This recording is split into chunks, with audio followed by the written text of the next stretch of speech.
Revenir en ces lieux, ça soulève en moi des vagues émotionnelles. Je ne suis pas insensible à ces endroits-là. C'est difficile d'être en ces lieux.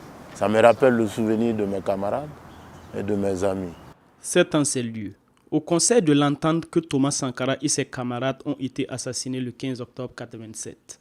Alouna Traoré, seul rescapé de cette tragédie humaine, 30 ans après, remet les pieds pour la première fois dans cette salle où tout a pris fin. Nous venions normalement au travail à une rencontre. À l'époque, pour situer un peu le contexte, le 14 octobre 1987, je m'étais rendu à Cotonou pour avoir la littérature, comment eux ils ont fait pour créer leur parti, s'en inspirer pour créer un parti d'avant-garde au Burkina. Donc le mercredi, moi j'ai voyagé et le jeudi, nous avions réunion en ces lieux-là au conseil autour de 16 heures. Donc nous sommes venus naturellement à notre rencontre et la dernière personne, maître de cérémonie, c'était le président Feu Thomas Sankara qui arrivait à la dernière minute et à peine est-il arrivé, la réunion devait commencer. Et c'est moi qui avais voyagé, je devais faire un compte rendu de ma mission. À peine j'ai commencé, j'ai quitté Ouaga à temps et voilà des crépitements comme la pluie et puis c'est parti.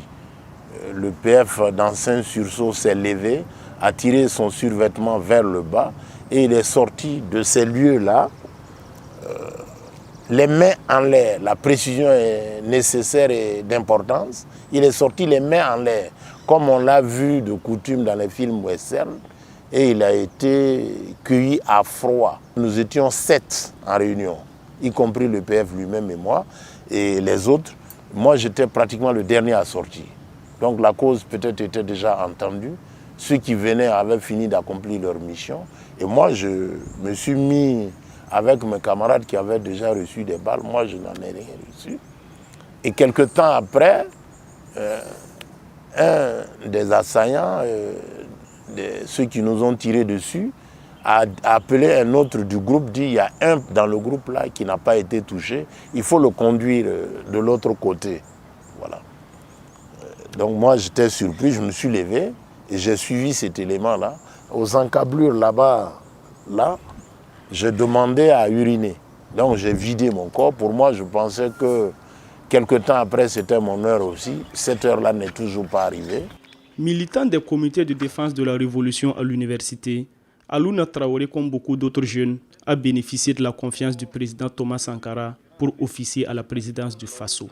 Cette rencontre changera le cours de sa vie. Un fait marquant, un jour, il y a un de nos camarades, le camarade de paix à son âme, Kiemde Frédéric, qui était aussi des nôtres le 15 octobre, a fait un mariage. Donc, à cela, à l'époque, je me suis laissé aller un peu aux alcools et ça a été très rapidement rapporté au président. Bon, lundi, nous avions réunion des départementaux. Alcoolisé samedi, je ne pouvais pas être présent à la rencontre. Donc, ce n'est qu'à la réunion du jeudi que je suis revenu au bureau. Mais moi, j'avais oublié que je prétestais d'une maladie qui n'existait pas, une maladie imaginaire. Et la première fois quand j'ai rencontré le président dans les couloirs, il me dit « Mais Alouna, c'est comment, ça va ?» J'ai dit « Oui, ça va ».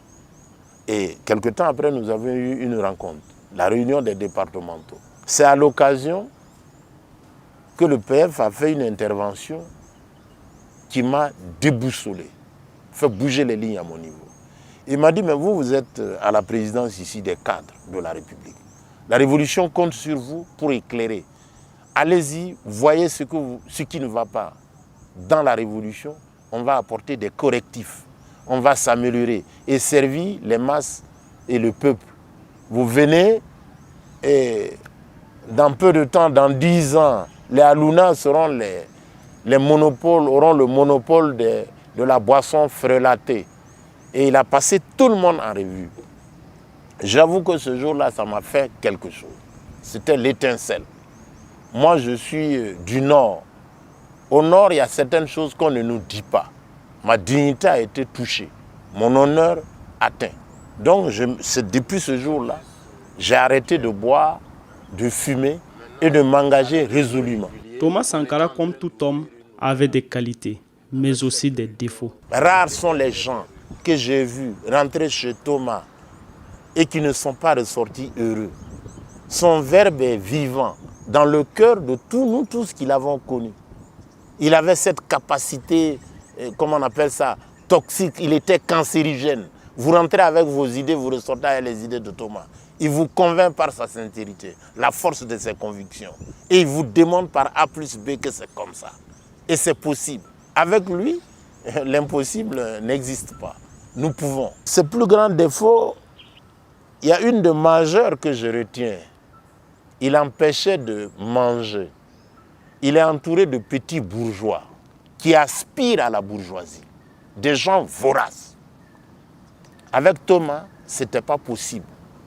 C'était à l'époque, vous voyez, les ministres circulaient en 205 Renault, réduire le train de vie de l'État, c'était ça. Et je pense que l'une des explications majeures du 15 octobre s'expliquerait par la voracité des petits bourgeois. La table est servie, mais il y a un empêcheur qui permet de ne pas manger. Donc, on lui fait sa fête, on l'élimine, et suivez mon regard, 30 ans après, où en sommes-nous?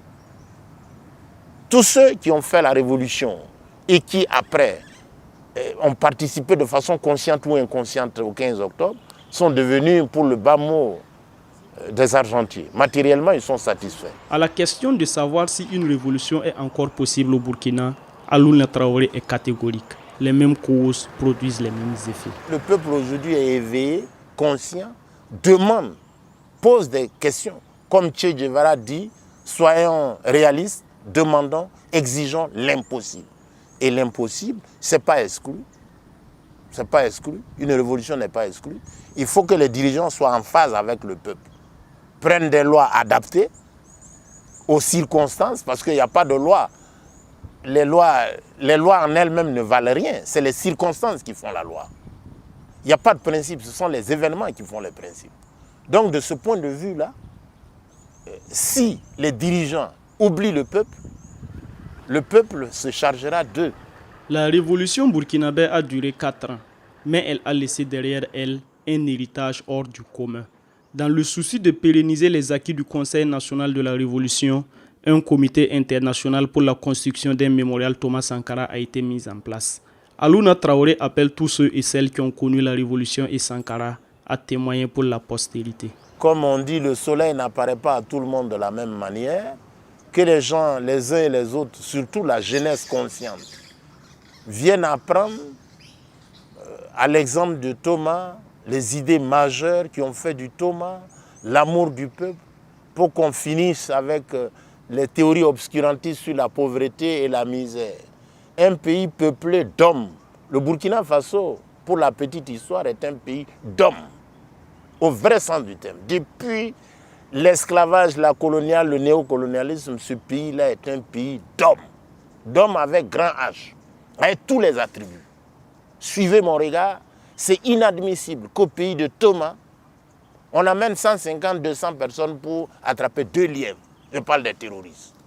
C'est inimaginable. Donc, c'est des questions actuelles. Le mémorial parlera de la bravoure, de l'audace, de la ténacité de Thomas. Quelqu'un a dit un jour, buvez du vin parce que vous ne savez pas d'où vous venez. Et puis, faites de la vie une fête parce que vous ne savez pas où vous allez. Donc, point de peur. Si vous avez connu Thomas en bien, en positif, en tout, venez témoigner pour la postérité. Parce qu'au tribunal de l'histoire, comme Ibrahima Kaké, un grand historien de l'Afrique, a dit, tous les témoins ont la parole.